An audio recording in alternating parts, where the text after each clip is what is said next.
Hi everyone, so today we're going to start simplifying radical expressions. So first I just want to go over like what a square root is and everything. So as you know, like 1 times 1 is, or 1 squared is 1 times 1, which is 1. So 2 squared is 2 times 2, which is 4. 3 squared is 9. 4 squared is 16. So you're not doing like 4 times 2, you're doing 4 times 4. So I listed out the rest of the perfect squares up through 15. So if I were you, I would copy these down. Like, you can pause the video and copy them down because it's going to be very important to know these for the next 2 weeks about. So this being said, we know like 4 squared is 16. So on the other hand, the square root of 16 would be 4. And the square root of 36 is going to give us 6. So it's just good to like have these handy as a reference sheet or memorized, either way. So now we're going to go over simplifying our radical expressions. So for example, as I just said, let's say you had the square root of 64. Your answer is 8. Square root of 16, as we said, is 4. The square root of 36 is 6. But they're not always all going to be perfect squares.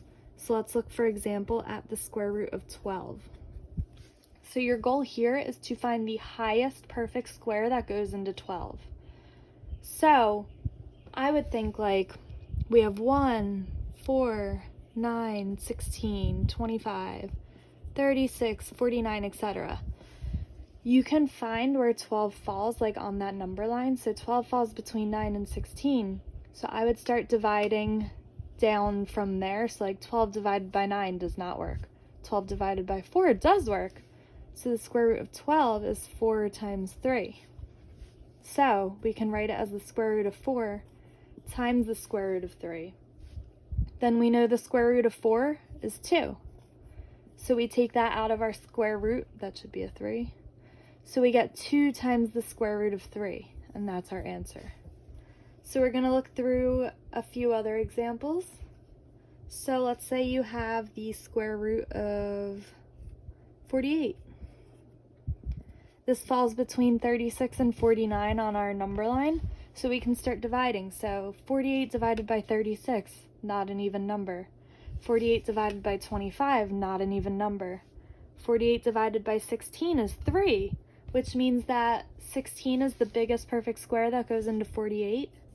So we write it as the square root of 16 times the square root of 3. Then we know the square root of 16 is 4. So we get 4 times the square root of 3.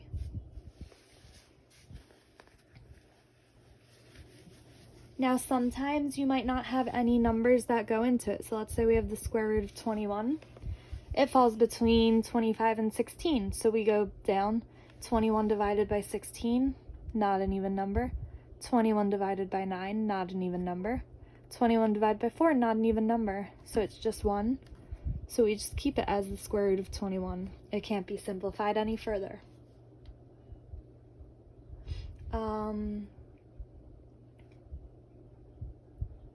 Let's look at the square root of 80.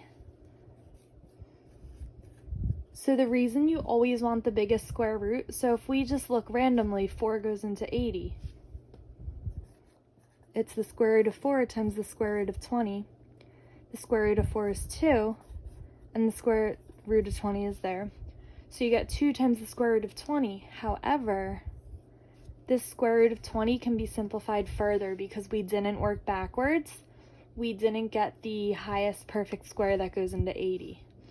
So you could either do it this way, or I'll go over that after. Then we can simplify 20.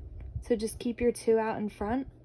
The square root of 20 is the square root of 4 times the square root of 5. The square root of 4 is 2. So you get 2 times 2 times the square root of 5. Then 4 times the square root of 5. So if you find that this can be simplified further, you can redo it and multiply whatever you pull out from here. Like, kind of look at it as a separate problem. Pull out the 2 and then multiply it by whatever you pulled out before.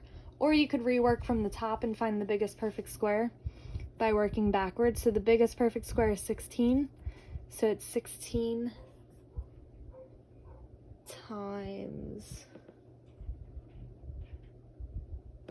5. So the square root of 16 is 4, square root of 5 is 5, and we get the same answer. So we're going to practice this today. Let me know if you have any questions.